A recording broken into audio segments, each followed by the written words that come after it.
All right. So, couple of years down the road, uh, you've gotten a new job at a pizza place.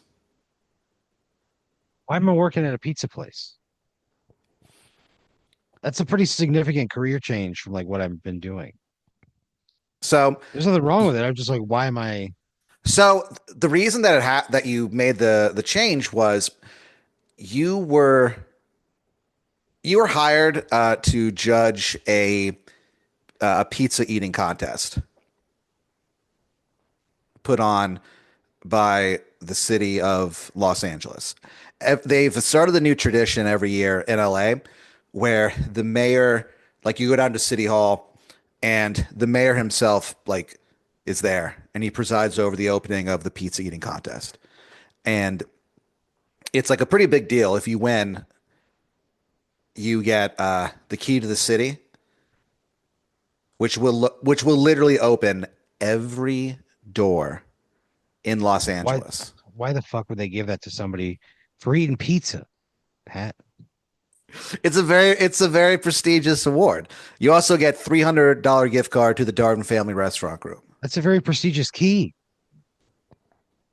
You get the literal skeleton key to open anything in Los Angeles. Yeah. And so you were judging it. There was like a panel of like, local judges, people who, it was you, like Aaron Brooks, comedian. Also, you're joined. It's also Stephen King is one of the judges too. The Stephen King, the author Stephen King of The Predominantly horror Stand, The novels. Shining. Yes. Yeah. Yep. And he sits down and like he just you're just sort of like, whoa, holy shit, I can't believe it's Stephen King. And so he I just love Stephen King. yeah, I do too. He constantly is making references to like his own works, which is Oh, like a I'm little so weird. there. I'm Yeah, into it. where like you see him and he's like the name's Stephen King and like he hands out his or he puts out his hand and you shake his hand and you're like long days and pleasant nights, gunslinger. And he's like, whoa, it like blows his mind that you read his stuff. I would invite him to be on this podcast. He's a dream Well, guest. so yeah, he is a dream guest, but a few years down the road, you're no longer doing this podcast Why? because I died. How'd you die? Died on the operating table. They were Yeah. doing, yeah, I Were was you ill? doing, no, I was doing cosmetic surgery. What? What were you? What work were you having done that they had to put you under? I was getting liposuction. You were getting liposuction. You died from liposuction complications. Yeah. And it was like, and like the family was like kind of embarrassed by it. So they just told everyone that I was murdered. The overweight comedian died by liposuction. That's the news article the day after I die. I actually die on my birthday on July 4th. Oh God. The next day, yeah, the way that I'm honored in the Austin Chronicle is that's on the front fucking page. So Overweight comedian dead by liposuction. yeah, and my parents, they're like super embarrassed. So they at first tell you they're like, "Oh yeah, Pat was beaten to death by a roving straight edge gang, They developed the an Wild insane X's." narrative. Oh, they put together a fucking gang. They create a Yeah, fucking your parents create yeah. a gang as the story, even though it's written about in the Chronicle. Yeah, so the Chronicle like immediately figures it out because they're like, "What? A straight edge gang?" Yeah, so like they tell you originally they're like, "Yeah, well, I guess Pat was walking around maybe smoking weed or something and this the straight edge gang was walking around and they saw him do it and words were exchanged. We don't really know exactly what happened, but yeah, they beat him to death because he refused to adhere to their straight edge ways, the Wild X's." That sucks so fucking bad. And you're this is your mom and dad having this Yeah. conversation with the Austin Chronicle. Yeah. So like they deny it. They're like, no, it's liposuction. What do you mean? Because a few years down the road, I've gotten really into like cosmetic enhancements. Oh, really? Yeah. This isn't your first job? Oh, no, no, no, no, no, no. They they call me BBL Patty. Yeah, they do. Who does? The Everyone. fucking Because well, yeah, because I got like a Brazilian butt lift because I guess I just been a few years down the road. I just kind of had it with not having, not having the ass that I feel like I deserve. And I'm not gonna, I mean, I go to the gym and stuff, but not to work on my ass. I'm gonna get some work done. And that's the first surgery that I got. And after that, I was like hooked. I got sorry. I got BBL now. Um, we did a like a breast lift. Um, also, and like this part, you're a little weirded out by it, but I've also started binding my feet. Oh God. Why are you doing this?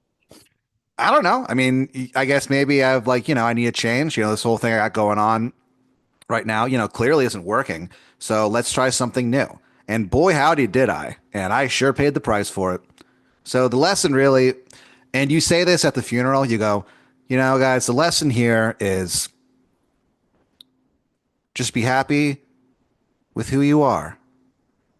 And you get a standing ovation. It's like the first thing you say in the eulogy, and the standing ovation lasts for so long that you're like, okay, like thank you guys, and like that's like the only thing that you say. You run out of time. The priest is giving you the light, Father Benedict Orlando, and Yeah. you're like, and you kind of like look at him like, what? Like, are you kidding me? Like, I haven't said anything, and he's like, he kind of like taps his wrist. He's actually due to perform like four funerals that day, so he is like, I cannot run more than 5 minutes late on any of this, or I'm fucked. He says that to you. Why is he booking himself so thin? I don't know. I mean, I guess he just needs some cash, some extra money. Well, it's not my fucking fault. My friend died getting liposuctioned. The latest in a So, series of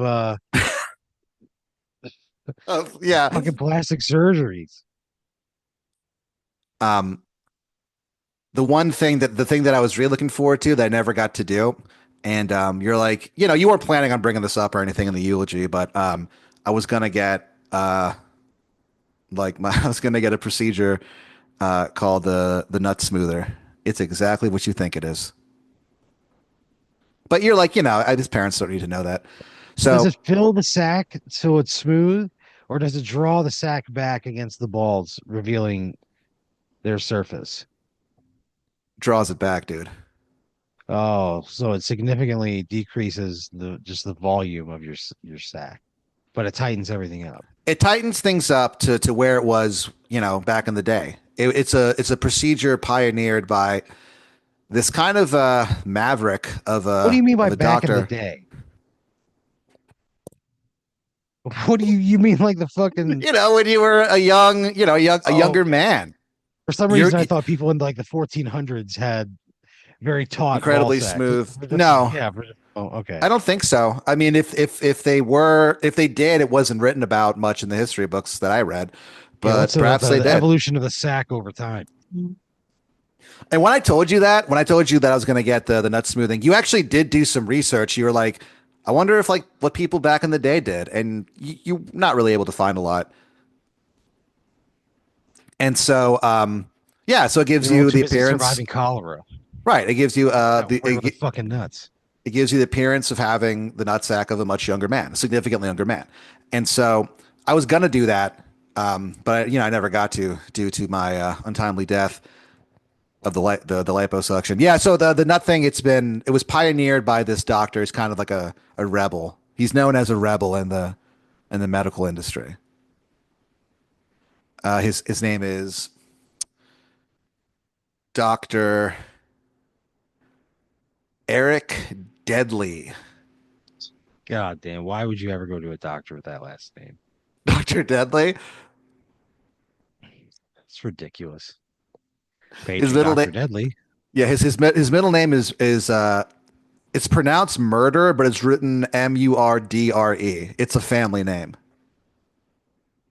And Like a he Brett, would we got a read Brett Favre situation going on. Okay. But with murder.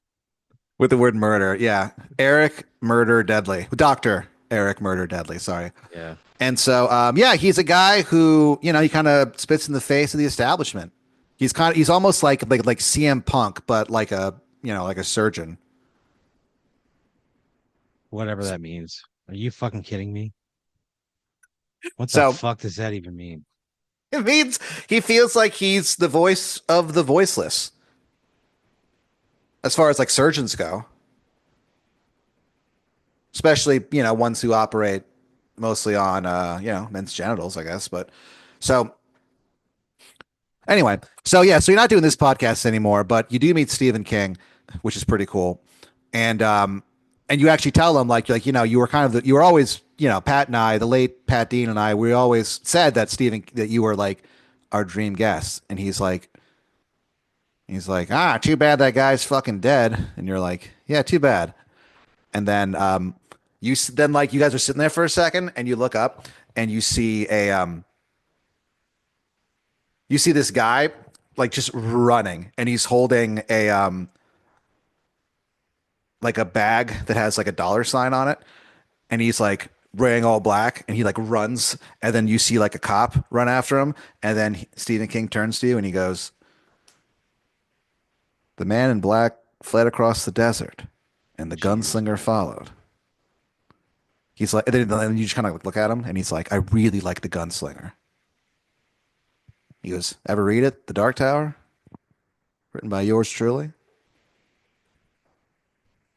Why'd you So let them after make that movie, that Matthew McConaughey Idris Elba movie? Why'd you let them do that? I recently rewatched that and it is, yeah, Why it's on really earth would you have bad. signed off on that? Yeah, yeah. Would you ask him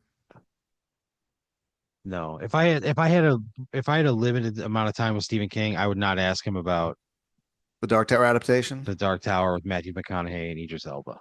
I would not ask him about that. And it depends how much time I had with him. Yeah. So he's one of the judges of the pizza eating contest.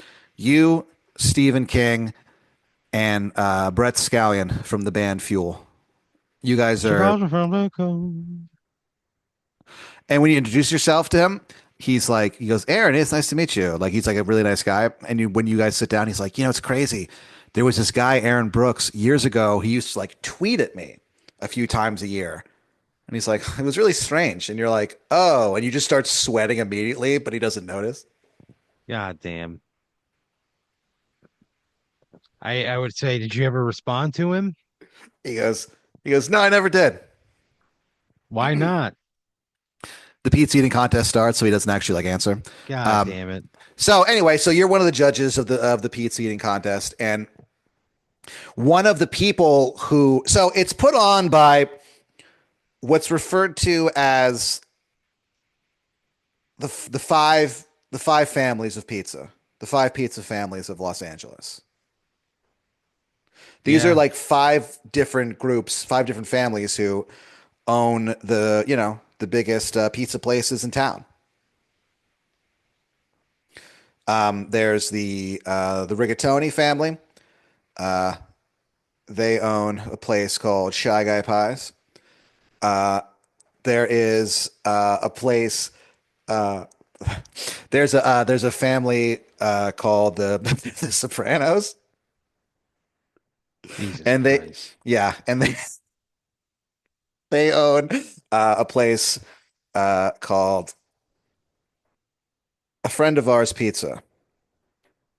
There is these guys, the Hendersons. They own the most Little Caesars of anyone in America. Really? Yeah, The the most franchise Hendersons, locations? How many do they have? 250, Holy shit. and none of them lose money. That's a lot of pizza. 250 stores worth, brother. Damn, they're loaded.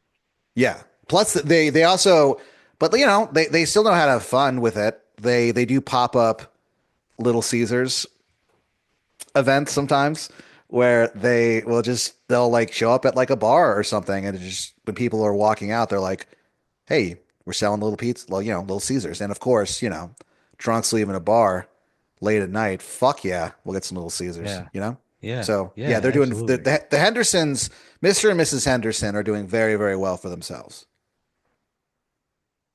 Um, there's a family called the Pizzaronis. Sucks. They own a bunch of pizza places called the Pizza Zone.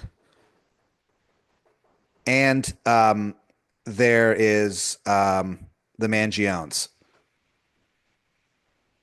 The Mangiones own the. They only own one place, but it is the largest pizza place in Los Angeles. It's like several blocks long. It's fucking huge. Jesus Christ. Yeah. It's a lot of real estate And for a then pizza they joint. so these pizzas, the five pizza families. There's a place, Grendel's Local Pizza. It's been a local favorite for a very long time, and so they're kind of seen as being exempt. They don't have to like get involved with, you know, they're allowed to do their own thing just out of respect. They're not the biggest place, but they mean something What the fuck is going on? Why are pizza places trying to dictate how others do business? because they're the most powerful pizza families in LA. It's like there's like this The fuck does whole that even crazy. mean? They're just like, they throw their weight around. What the fuck?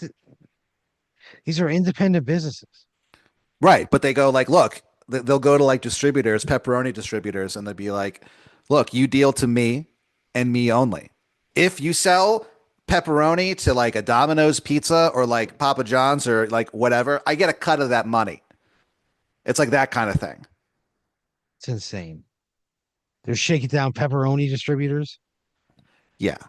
And they have like kind of a loose, you know, con, you know, confederation, I guess, a loose group. The five pizza families, sorry. And their group that they and like how like the mob has like the commission or whatever. Sure. These guys call themselves the Pizza Pals. Pat, And that's to so get a fucking meeting dumb. of the Pizza Pals together, it's not something that happens overnight. You're talking about five very powerful, very busy families that, excuse me, it's a whole process. You don't just show up and, you know what I mean? So they're sponsoring the pizza eating contest. So you end up talking to one of the sponsors, the people who own Shy Guy Pies. It's owned by I forget what the name of the family is. It doesn't really matter. The point is that it's ridiculously Italian. Oh yeah, the Rigatonis. So you work for this guy Tony Rigatoni, and he owns Shy Guy Pies, and his whole thing is it's it's pizza. It's like old world pizza, and you become friends with them and you're talking to him and you're like, yeah, I really love your pizza. And he's like, you should come by sometime. And you're like, I will. And you end up going to Shy Guy Pies so much that he's like, huh, man, I should offer you a job. You may as well get paid. You hear so often. Oh, and you're like, you know what? I'll take you up on that. Cause you're looking for a new change anyway. You're fucking sick of the corporate bullshit, man. So I sweet talked my way into a job at Shy Guy Pies. Shy Guy Pies. Yes. Jesus Christ. So you're there one day and it's still new. You're finally allowed to make the pizza like by yourself. Before it was always a thing where like you only recently have started. It's kind of like you've only recently put your hands on actual dough. It's I don't know if you're aware of this, but to be like a trained sushi chef, You have to, it's years before, it's a whole fucking year sometimes before you even do anything. Mostly you're just doing the bitch work, you know what I mean? And observing. So it's sort of like that, but with pizza. So it's your first day that you are making the pies by yourself. Um, this family comes in. Um, they're like, "Hey, we would like a would like a large standard, please. The standard at Shy Guy Pies is pepperoni and green peppers." Oh, damn. That's you bring it up because it's your favorite pizza. It's always pepperoni and green peppers. Every time you talk about fucking pizza on this show, it's It's topped really with good. pepperoni and green peppers. And What's the you standard? present it, yeah, the standard. You present it like it's like the number one, right? Like it's the fucking Big Mac or something. Well, of course. Well, what else? What else would possibly? I mean, the only thing that could, in terms of okay, in terms of being a complete pizza slice, it's the best because you get a vegetable and you get a meat. Whereas if you just get cheese pizza, first of all, if you get cheese pizza with like no toppings on it, fucking grow up. Are you kidding me? There's so much shit you could put on a pizza, like pepperoni and green peppers. I'm not saying I don't like pizza that has a lot of other stuff on it. I'm just saying that to me, the standard Yeah. slice, it's going to be pepperoni and green peppers and maybe mushrooms if you want. You never give the mushroom caveat. It's always pepperoni and green peppers, and it is the standard order. Yeah, the standard is that, but if you want to add mushrooms and still call it a standard, they'll allow that. But if you're like, yeah, give me a standard and throw some sausage on it, they're like, okay, so pepperoni, green pepper, and sausage pizza, and you're like, yeah, the standard. And they're like, no, that's not what that is. But the mushroom, they'll let you get away with it, especially if you're like a regular there. Oh, good. I'm glad they're so limiting of their customers' pizza selections. I mean, there's other stuff available. It's just, you know. So this family comes in, they get a large standard. Um, and they also it's weird because they're like when they see it, they go, "Oh, we should get that. It'd be pretty apropos." And you're like, "Okay." And then you see the order come in, and the name of the family is the Standard Family. And so Jesus Christ. so you make a Standard family. yeah, so you make a standard for the standards, and they come up to you and they're like, afterward, they're raving about how good of a job that you did, and you're like, "Thanks, it means a lot." And you do a thing where you kind of like cover your heart for a second. This sucks. So you you make a bunch of pies that first day. You go home and you sit down. You're watching a new there's this new TV show called Give Me Prizes or Give Me Death. And What? everyone you dress up like a colonial um like a revolutionary fighter in the year 1776 and you compete in different trivia categories for prizes. And if you lose at the end, they don't actually kill you, obviously, but they do this whole thing where they set you up. They tie your hands behind their back to a pole, and they cover your eyes with a black fucking whatever. You know what I'm saying? Kind of a mask. Yeah, mask, and so you can't see them. And they give you a one final cigar, even if you don't smoke. They make you smoke it, and then they have guys come Jesus. out and they pretend to shoot you with like old world muskets or whatever. This sounds intense. Yeah, then fake blood like comes down, pours down your face and stuff. So they don't actually shoot you, but they make it look like you're suffering from like various wounds. So like they'll show like your fucking belly button missing. You know what I mean? It's been shot straight through. Give me prizes or give me death. And so you sit down to watch it, um, and there's a knock at your door. What do you do? And I look through the fucking peephole. Sitting or standing rather on the front porch is the Standard family, and No, all of their eyes have gone black. backing away from that fucking door. You hear like them go, Aaron. They all speak in unison. They're like, "We No, are here to do, to do your bidding." I yell, "Go home, They go, go "If home." that," they go, "If that is what you wish, master." Yes, And they're I like, don't like these. "What do you mean?" I don't want to be in charge of fucking weird people like this with black eyes So speaking in they unison. they all, they walk home in perfect unison, and you're like, Damn. "Huh." So the next day, you go to work. This guy shows up. He looks like you remember? So he's like a biker. He his name is Biker Bob.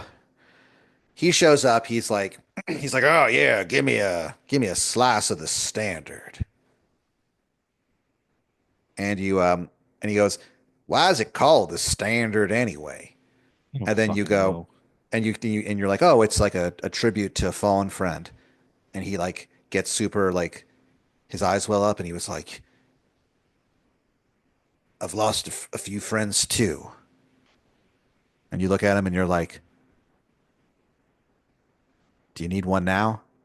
And he's I like, don't want to. and he goes, "I think I do." And No, you guys like embrace just for a second. Then he walks I don't away. want to hug this guy. Why not? You guys are like, sharing this sweet moment between two friends, two guys who are about to become friends. And so he walks away, like munching on the pizza, and you're like, all right. And a few people that day order, you know, slices of the Standard or full pies. And so you go home after, long day of work, Shy Guy pies. You sit down, there's a knock at your front door, and you're like, huh? And No, you walk over, you walk over, and you look through the people, and in your front yard are like all the people, including the Standard family, who ordered the Standard from you, and all of their eyes are fucking black as obsidian, and they all say in unison, "What will you have us do, master?" go home, go home, and don't come back. Go home and live a normal human life. What the fuck is going on? I'm not working at this place anymore. Yeah, No, fuck no, Pat. What do you mean? If 2 nights in a row, a bunch of people showed up on my front lawn with obsidian eyes, you think I'm going back in? And it just happens to be yeah. the people who I'm feeding the Standard to? Eyes of No, the deepest black. fuck this. So the next day you're due at work. I mean, like, what do you do? Do you I call them and I tell them there's people from the job showing up on my fucking lawn at night. I quit. Tony Rigatoni's like, "Oh, are you sure, Aaron? We really dig your whole Did you hear what I vibe." just fucking told you? Your He goes, clientele is showing up on my front lawn at night. "Yeah." I help them. They show up. They're saying weird shit to me. They have obsidian eyes. Like I'm not. I don't want to do this. He This is goes, interfering with my home life big time. he goes, "Oh, Aaron, the lunch rush, it's about to start. You sure you can't come in one more time for old time's Positive. sake?" He goes, No. "I'll give you a fucking uh, a You'll mail me my calzone." check. You'll mail me my check. Oh, he goes, Thank you. "All right." He goes, "Thank you, Aaron." He goes, "It was a great 2 days." God damn. You hang up. And you're kind of like, that was fucking weird. Uh, so you just like hang out for the day, you go to sleep, you dream of the howling void. The next Great. day you wake up and you walk downstairs and you're like, you know what? That was kind of weird, but on to the next adventure.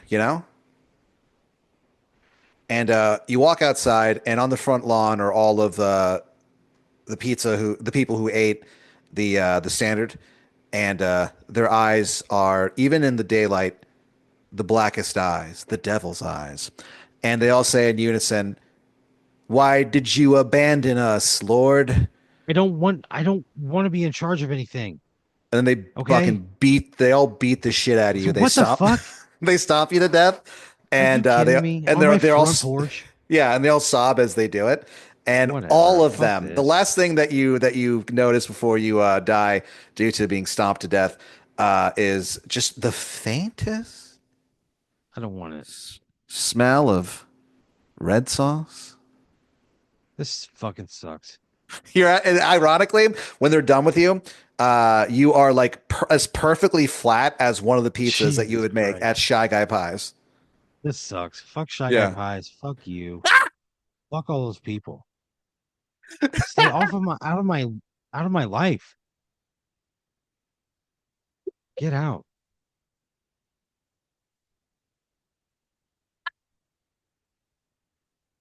Oh man.